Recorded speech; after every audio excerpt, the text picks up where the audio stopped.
Who's David, sharing for 40 minutes. Thank you. Yeah, everyone, I'm Dave, I'm an addict. Hi, Dave. Yeah, it's nice to be here, even though it doesn't feel like it, but it is really, it's nice to be here, and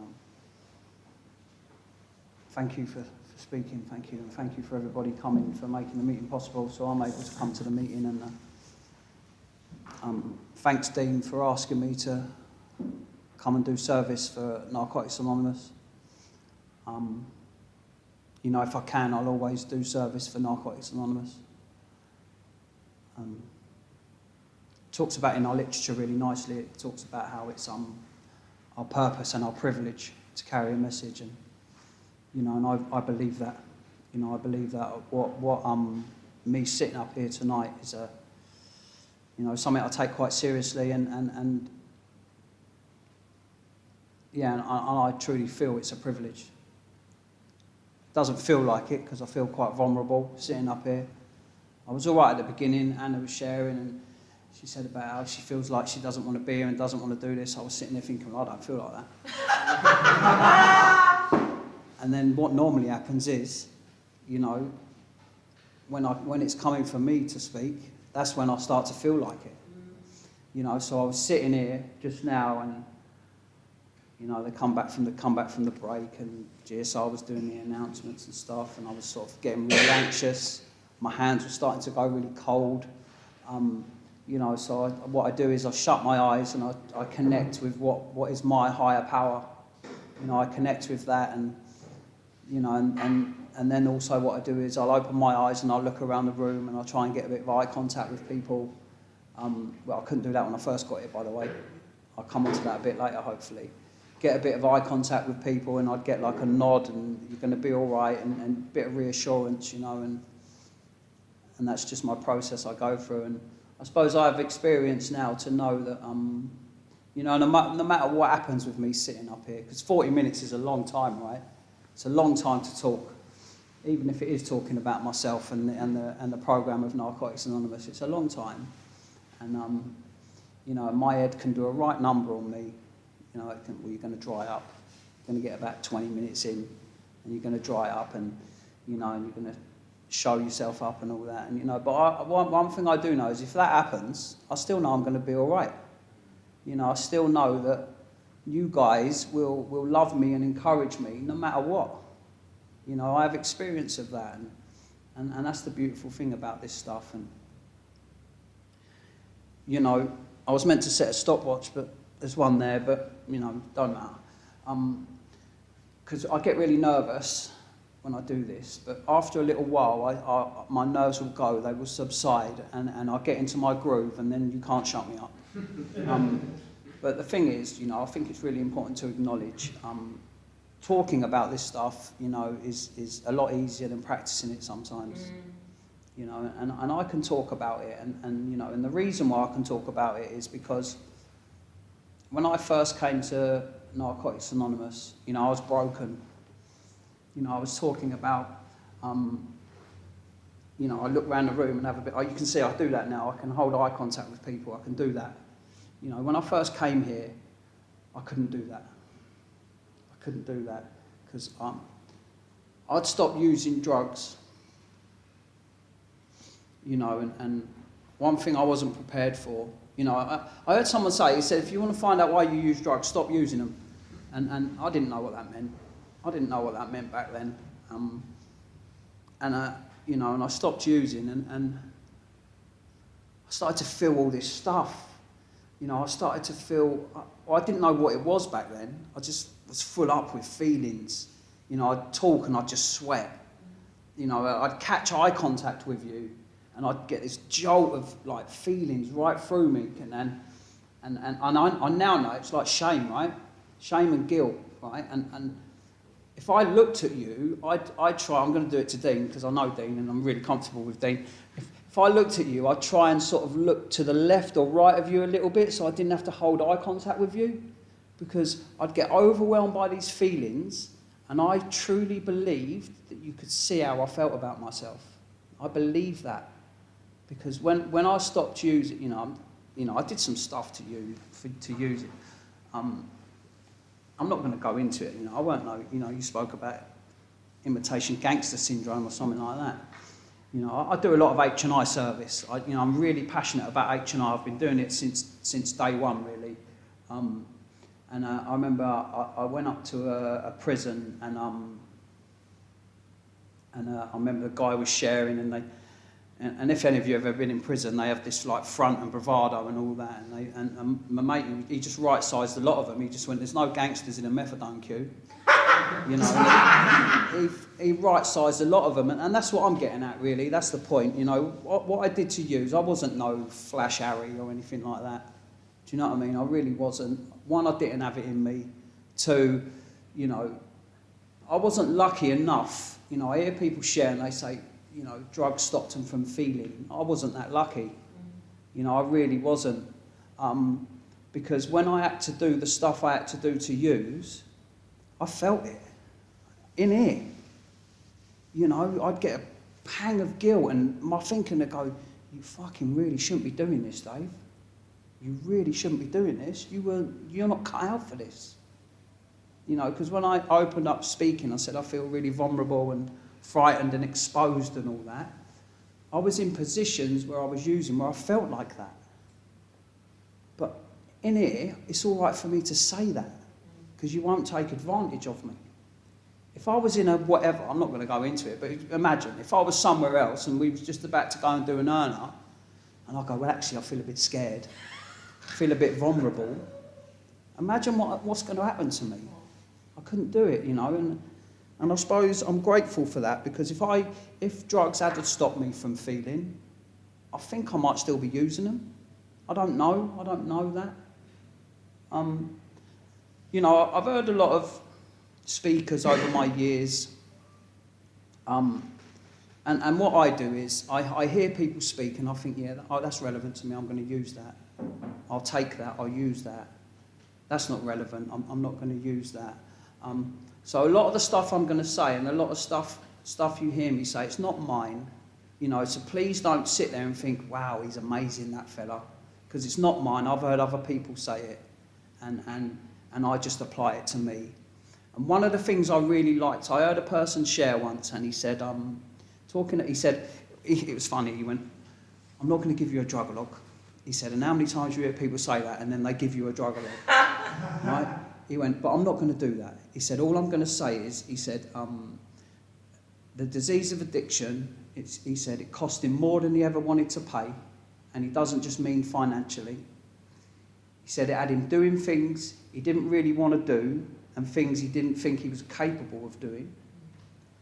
It had him using narcotics that he didn't think he would ever use, and in ways that he never thought he would ever use them." And I thought, that's me. That's me. So that's all I'm going to say about that. I first used a narcotic when I was, I don't know how old I was, 12, 13, something like that.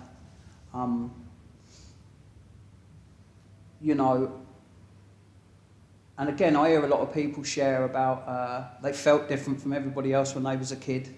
I don't know about that, because I never walked up to my mates and asked them how they felt when I was 12, 13, 14 years old. I never did that. Wasn't in my vocabulary. All I know is that when I put a narcotic in me, the first one, at whatever age it was, it just made me feel a bit more comfortable with myself. Stopped my thinking so much, because my thinking was erratic from a very young age. Just talk about making mountains out of molehills. I was a proper fantasist. I used to really fantasise about stuff. Even through my using. I used to fantasise about having armchairs made out of crack and stuff, and just sitting on it and just snapping bits off, and mental stuff, just mental. And and then I just used for years. I used it in ways I never thought I was going, all that sort of stuff. I got to 37 years old. I got clean when I was 37. And I remember going somewhere, and because I was on substitute medication and all that sort of stuff. And I remember I was sitting in my house, 'cause I'm from Basingstoke originally, and I was sitting in my house, and I just used a particular drug, and it put me up here. And when I got to a stage in my using, my central nervous system, I learnt that in here, I didn't know those words when I was using. My central nervous system was shot. Whenever I'd used a particular drug, I'd be like that. I mean, I'd be like that in a right state. And then I'd want to use a drug to get down here. And I'd use it in a particular way where, because I was shaking so much, it was really hard to prepare. And I remember something just went internally. And I just thought, I can't do this anymore. I cannot do this anymore. You know, I heard someone else share this as well, so I'm going to use that. He said when he was at school, he never went to his careers advisor, said to him, what do you want to be when you're older? He said, I didn't turn around and say to her, I want to be a junkie. He said it wasn't a thing. You know, I don't know, I just knew that my life meant much more than what it was. I knew that I deserved more than what I was doing in life.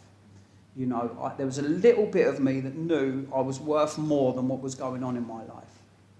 And,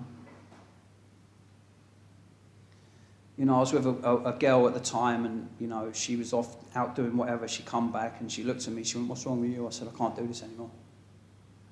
You know, I'd said that so many times before, but at this time I meant it. And she just looked at me and said, come on, let's go and score. And you know, powerlessness, and we went off and whatever. And, you know, and I remember I went somewhere and, you know, I asked for help. You know, we talk about spiritual principles in here and stuff. And, you know, I went somewhere and I didn't know it at the time, but I was practicing some of the spiritual principles from my first step. You know, I was honest to the person. Probably the first time. Listen, I don't want to try and outdo anybody, but I was on substitute prescribing for a long time, probably about 14 years, I think. And I went there, and I was honest with the person. You know, I'd surrendered to the fact of what she said to me, and I just accepted what she offered me. And there's some of the spiritual principles from our first step. And I remember what she said to me, like it was yesterday. She went to me. She went, I'm going to strike while the iron's hot, because she said, you've never asked us for anything. She said, and I know the window of opportunity for change will shut just as quick as it opens. And that was it. It was like a whirlwind. I was off. You know, 2 weeks later, I was sat in a detox facility. And the reason why I mention that is because that's when I was introduced to Narcotics Anonymous through H&I. And you know, and I did a month in that place, in trouble. I was in trouble, but I remember because I was driving to Basingstoke to Portsmouth from Basingstoke, and I remember they just cut through the Twyford Down for the new motorway to go through, and I remember sitting in the back of this car, and I remember looking around. The relief I felt, because I knew what I was leaving behind. You know, there was fear because of what was going to come, you know, around being unwell and stuff from withdrawals and all that. But I'd surrendered to it. You know, and I arrived at this place, and H&I came in, and I just really wasn't in a place to acknowledge it. Really, if I'm being honest, I really want to sit here and say, yeah, and they blew me away, and I just thought, wow, and all that sort of stuff. I was so ill. I just got my head down, and I got on with it. But what happened also in there was, on a Wednesday and a Friday, they used to give us taxis to take us to meetings, outside of meetings.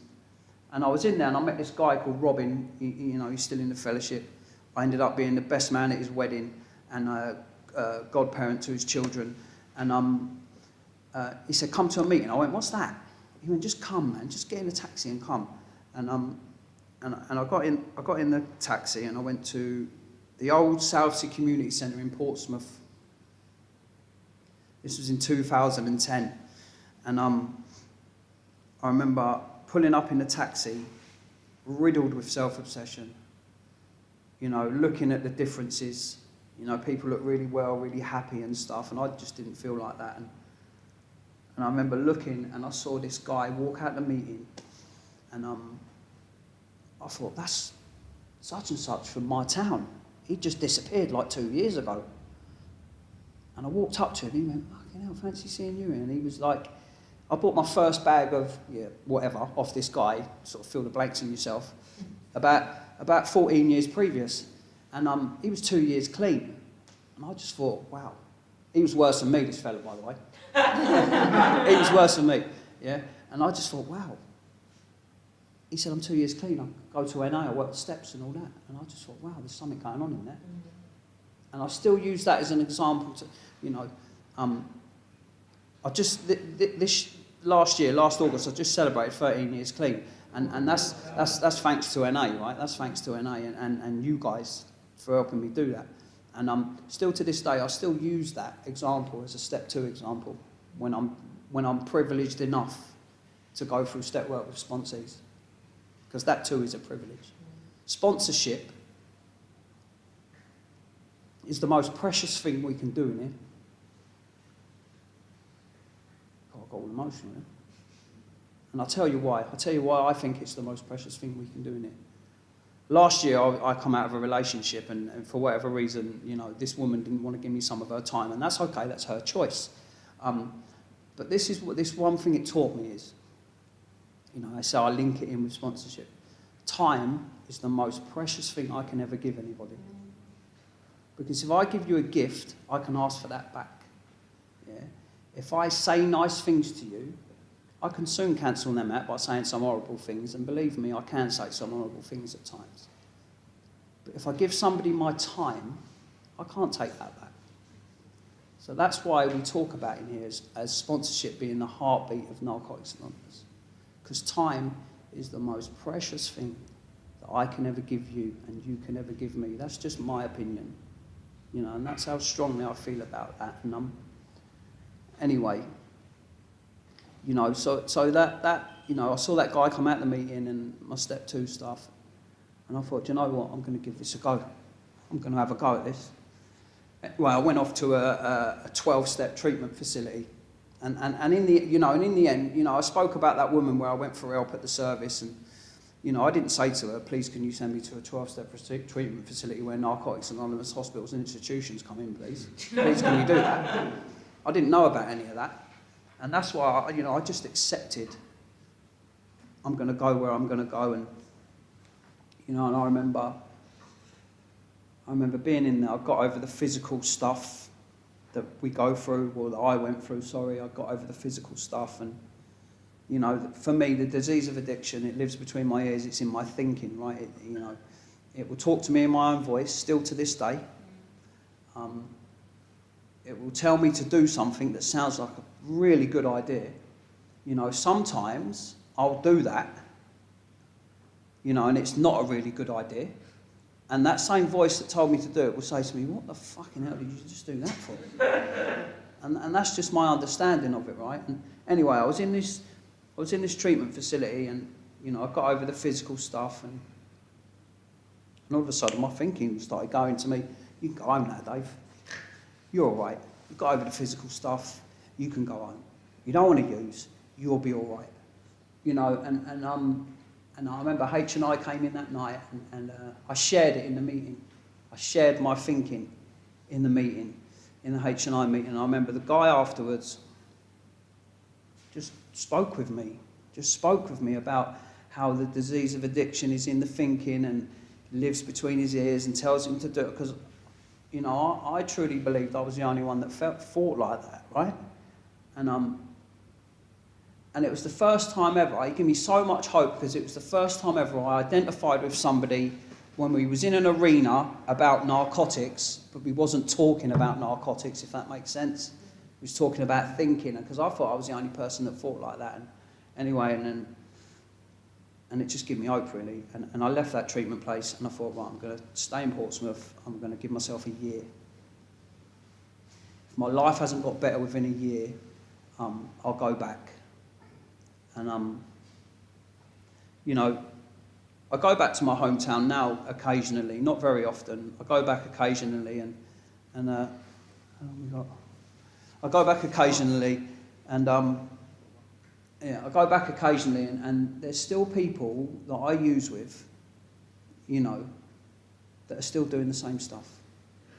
It's very sad. You know, it's very sad. I remember my mum was in hospital, and I went to Badenstoke Hospital to see her, and I remember walking down the corridor, and I see this really frail guy getting pushed in a wheelchair, and I thought, is that such? I thought, that's such and such. He's dead now, bless him. You know, but he was doing the same stuff. And, you know, I'm just so grateful that I don't have to do that anymore. And anyway, you know, I went to Portsmouth. I said, I'm going to give myself a year. And I remember going to meetings. I was still feeling that way. We were still feeling really vulnerable, still feeling really exposed. Still couldn't look people in the eye. And I remember, you know, I was eyeing someone up to ask them to sponsor me. That was traumatic, man. Asking my first sponsor to sponsor me was traumatic. You know, I remember walking up to him and I went, are you allowed to sponsor me because I'm in secondary treatment or something like that? And he looked at me, he went, are you asking me to sponsor you? I went, yeah. He went, I'll get back to you in a couple of days. He said, I just need to go and speak with my sponsor so it's not my will. I thought, what does that even mean? What does that even mean? And he went away and he come back and he went, yeah, I can sponsor you. You know, he gave me, he never chased me for step work and stuff like that. He said, I'm not going to chase you for step work. He said, because then it becomes my step work, not yours. He went, I'm never going to tell you not to do anything. He said, I'll give you some suggestions. You know, and he suggested some things to me. He said, get a home group. Get some service. I didn't have nothing else to do. You know, it's talking about 90 and 90 and stuff like that. And he said, get some service. Get service at free meetings. You know, go to a meeting, one meeting a week where you don't do anything. You just go to a meeting. He said, get yourself a home group. He said, you don't have to get service in your home group. He said, you can commit to your home group just by going there every week. And he went, get involved with H&I. He said, they're the only suggestions I give you. You know, and I just didn't want to use, so I went, yeah, okay. And I remember, you know, I remember phoning him. When I first started working with a sponsor, I remember phoning him and you know, I talked to him like he was an authority figure or something like that. I'd pronounce all my P's and Q's properly and all that. Hello, how are you? Are you okay? And all that. But I remember phoning, I think it's important to share this, I remember phoning him, I'd pick up the phone, I'd phone him in an hour. That hour would go by, I'd phone him in another hour. Let's just phone him, and I'd phone him, and the phone would be ringing, and in my head I'd be going, please don't answer. Please don't answer. Please don't answer. You know, but he'd answer and we'd talk, and I'd feel a little bit better about myself, and then I started to write step work. I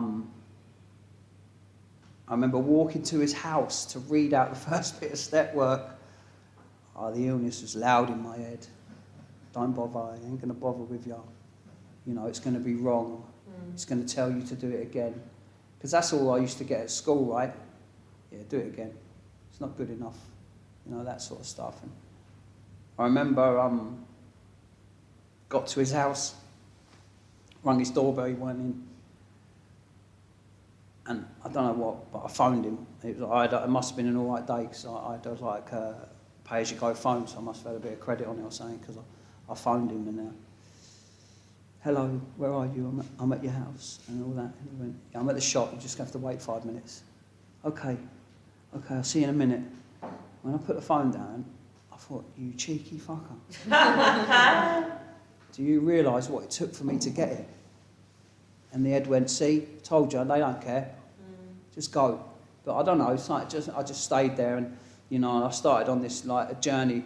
I really, you know, whenever I went to his house to do step work, he'd say to me, right, have you eaten? I'd go, no. He'd go, right, let's have some food. He'd always make me some food. And we'd go, we can't do step work on an empty stomach. He said, you end up pulling your pants down. And I just sort of looked at him like that. And then he went, right, turn your phone off.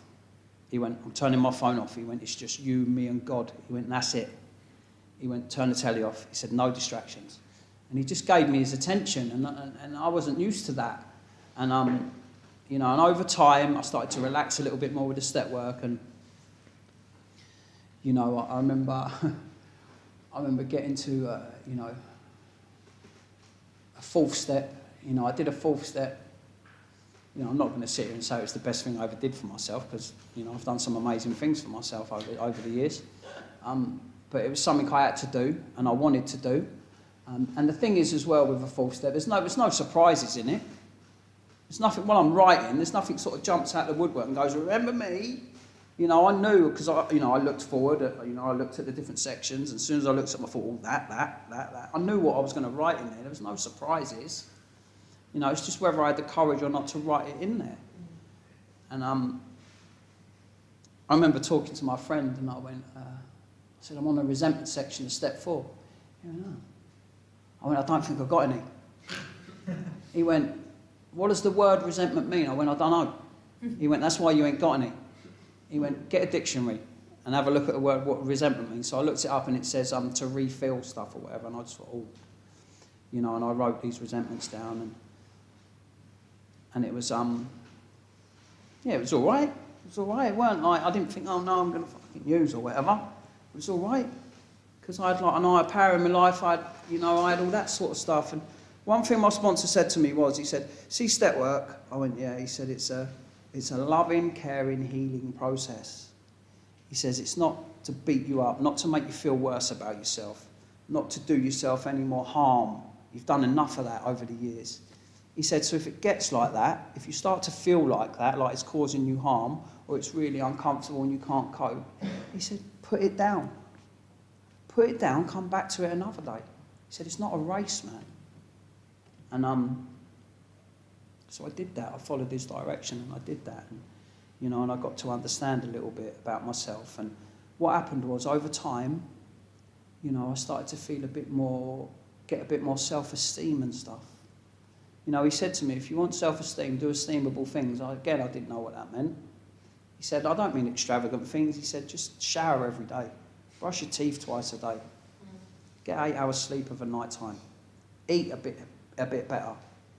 You know, and in the process of doing that, the process of doing step work, process of doing service, over time I was able to lift my head up, because I started to feel a bit better about myself. I started to understand that the life I led was worth something. And what I mean is, it's worth something in here because I can share my experience with, you know, newcomers, you know, people that's going through. How long have I got? You've got about 13 minutes. 13 minutes. Okay. So I understood a little bit. I started to feel better about myself, and I started to, you know, I think it's really important. I started to feel really proud about myself. I started to feel proud. And I am today. I'm so proud of myself today for the life I've carved out for myself, for what I've achieved in my life over these last 13 years. You know, I just walked out of school at 14 years old thinking, yeah, that's not going to teach me nothing. I know all about it. You know, I'm going to go and do whatever, and this time next year I'm going to be a millionaire. You know what I mean? That sort of turnout. Didn't work out like that. And, you know, and I've had some amazing stuff go on in my life, and you know, I'm just going to give you a little story, really, of, you know, just of what went on. You know, I spoke earlier about you know, being with a girl and using with her for X amount of years and stuff, and you know, and we talk about, you know, we write a list in here, don't we, to make amends. Our literature talks about it really nice. Our literature says, over time, the work we're going to have to do will be revealed to us. You know, and I really like that in terms of a step 8 list, because, you know, I wrote a list, and this girl I was with, Shelley, she had a couple of children from a previous relationship and stuff, and you know, and I went off and got clean, and she said she felt like I'd abandoned her, and you know, and I understand all that stuff, but I needed to do what I needed to do, and you know, she had a couple of children from a previous relationship, and you know, and I stayed in their lives and stuff. You know, I'd go and see them on their birthdays, Christmases and stuff, And I got to, I think I was about 4 years clean, I think. And, you know, one of the oldest girl, she phoned me and she said, Dave, she said, Mum's in family court because we're probably going to get removed from her care and get taken into the care of the local authority. And she said, will you come to the house? I went, no problem, of course I will. And, you know, I was living in London at the time. Actually, I'd just been promoted in a job and just moved up here. And I went, yeah, no problem, of course I will. And, you know, because when I was a kid, I was in foster care and stuff, and it wasn't very nice. It wasn't very nice, and I would try and do everything I could to prevent them girls going through the same journey. And so I said, yeah, I'll come. And I remember sitting in the house and having to pack bags because the children weren't coming home from school because the local authority removed them, and rightly so because of what was going on. And, you know, and I remember walking out of the house and, you know, I was sobbing, packing these bags, sobbing, and it was really difficult. And I remember walking out of the house thinking, full of these feelings, really overwhelmed, and I thought, I need to change the way I feel. I need to go and buy something. So I went into the town and I went to a shop, went, I need to buy a coat. And he went, what coat do you want? I said, I don't care, I just need to buy a coat. And he just sort of looked at me. He said, what budget have you got? I said, don't matter, I just need to buy a coat. And I bought this coat, and I come outside, the feelings were still there. And for a split second, my head went, fuck it, I'm going to use. And then the next thought was, that would be insane. I remember when I was doing my second step, I said to my sponsor, I said, if I'm being restored to sanity, why am I still having insane thoughts of using? He come back straight away, he went, the fact that you can recognise a thought as insane means you must have a level of sanity. I just thought, wow. And straight away, you know, and so what I did, I got on the phone, I said, listen, the girls have been moved, blah, blah, blah, I fucking bought this coat I really want to use. And my mate Jamie, he went to me, just get on the train and come home, man. So I did that, and, you know, and I remember getting a phone call about 4 days later. It was the social workers, and they said, I know you said the girls' names then. He said, they've said that you're the most reliable, positive thing in their lives, and can they come and live with you? And I went, I can't do that. She said, why not? I said, because I live in a shared house in London. I said, and my past, you're not going to let that happen. She went, listen, she went, we'll cross that bridge if and when we come to it. She said, and with all that stuff around shared house, she said, we can help you with that. You know, so again, I phoned my mate and I said, listen, this is what's just been presented to me. And he went to me, he went, this could be the reason as to why you got clean, Dave. He said, this could be it. And I wrote the girls on my step 8 list, and you know, so I said, okay, let's do it. Let's see if we can do it. So I had to have lots of assessments. And I remember having this assessment, and this woman was asking me about my past and stuff, and, you know, and I was sharing it with her, and I went back to see her one day, and she said to me, she said, I found your archive records in our archives of when you was a kid. She said, do you want them? I went, no. I said, I'm not interested. I said, I've dealt with that stuff. I don't want them. She went to me, she went, I just want to say, she went, I don't think I've ever met anybody like you. And I said to her, there's thousands of us, because it's NA, right? And she said, your memory's really good about the things that have happened to you as a kid. I'm not on about horrific things. Please don't think, oh my God. You know, I'm not on about fucking horrific things, but it just, I was exposed to stuff I shouldn't have been exposed to as a child. And anyway, I went through and had these assessments and stuff, and it was just like the process that we go through in NA, really, if you like. You know, like when we go for service commitments, we have to give like CVs and stuff and talk about ourselves a little bit. You know, I passed these assessment processes, and I'll just sort of cut it short really a little bit. And I remember I had to go to a panel, a big panel of like, there was about 9 senior social workers. And I went on my own, and I went in there, and, you know, and they're asking me all these questions, and And I contacted one of my friends in the fellowship who was going through trying to adopt children and stuff, and he said to me, just go in there and be yourself, Dave. He said, just go in there and be yourself. I went in there and I was myself, and I was congruent with them, you know, and I got approved to be what they call a connected foster carer. I got approved, and then they said, you have to go back to court. And this is where it sort of blew me away a little bit, really, because I went back to Basingstoke. I was in court free. 5 minutes, wow.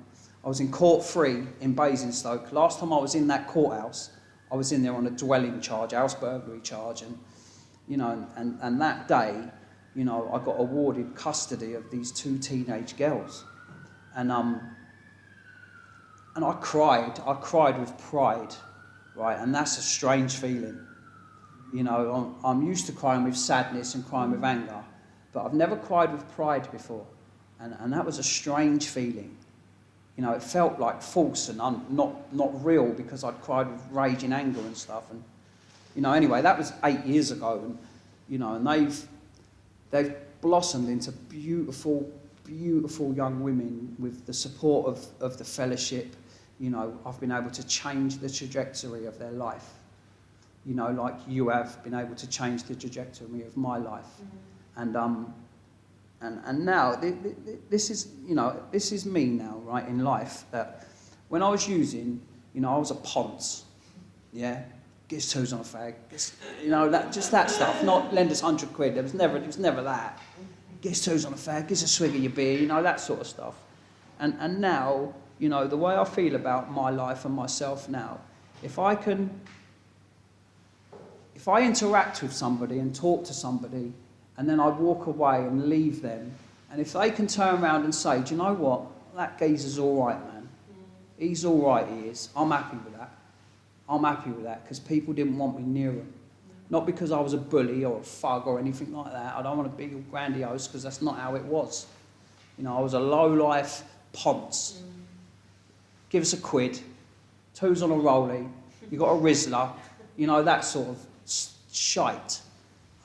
Yeah, so if I can, when I interact with people now, if I can walk away from them, and as I say, and they think, do you know what, that Dave's all right, man. He's a good lad. I'm happy with that. And yeah, with that, I'm going to shut up, because I could probably talk for a bit longer, and I don't really want to now. But thanks for letting me share, and thanks for listening. Thank you.